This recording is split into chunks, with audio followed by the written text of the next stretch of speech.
This road has been known by many names. America's Road, the Main Street of America, the Will Rogers Highway, the Mother Road. Most just call it Route 66. In its 90-year history, this American byway has meant many different things to those who have traveled it. For some, it meant deliverance. For others, it meant freedom. 2 lanes stretching, as the song says, more than 2,000 miles from Chicago to Los Angeles. It started with the first building of each main town and ended with the last building. It was the main street in so many towns. Route 66 was designed to link a series of main streets across the country, rolling with the landscape east to west. Its design made 66 a near microcosm of America, linking small towns and cities by automobile.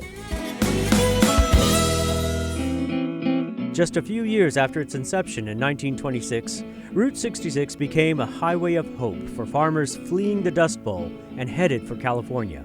For many, this stretch of highway that slices through the Mojave Desert from Needles, California to Barstow was an insurmountable obstacle. So many of them tried to plan it for night because of the excessive heat, because the vehicles were not very sophisticated. There was no air conditioning, there was no real creature comforts.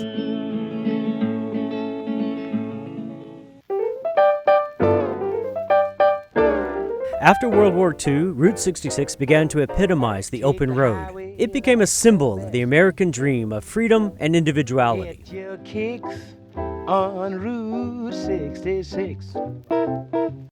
It also gave birth to the American road trip. Better cars made it easier for families to hit the road, and they demanded restaurants, motels, and gas stations. In the small town of Amboy, California, roadside stops like Roy's Motel and Cafe became familiar landmarks, its neon wedge sign visible for miles down the highway.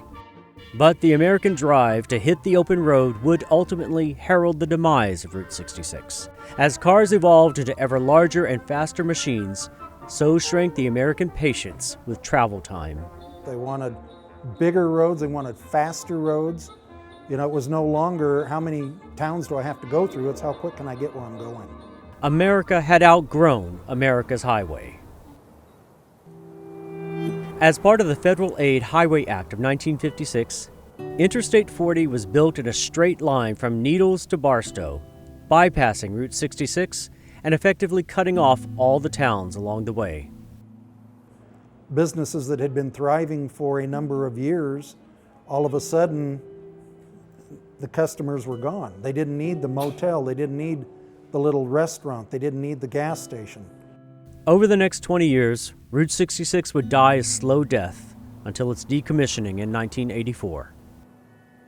Today, tourists stop at Roy's, but it isn't to check into one of the white stucco bungalows.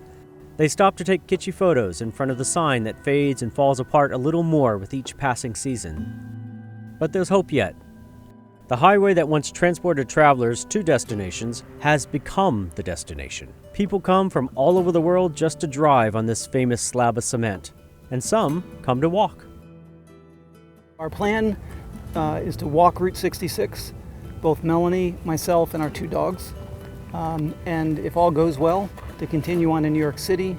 With a modest investment, you could have lots of bike and walking traffic along this mythical route. It doesn't have to be cars. It was cars in an earlier generation. There's no reason it can't be biking and walking now.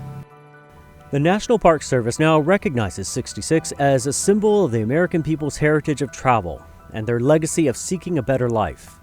And it's providing grants to restore areas and buildings along the road. These efforts may help preserve the crumbling highway, but it's unclear what will ultimately happen to the essence of Route 66. The allure of the open road, the promise of the unknown that every traveler seeks, could be like the distant blue hills, forever just out of reach.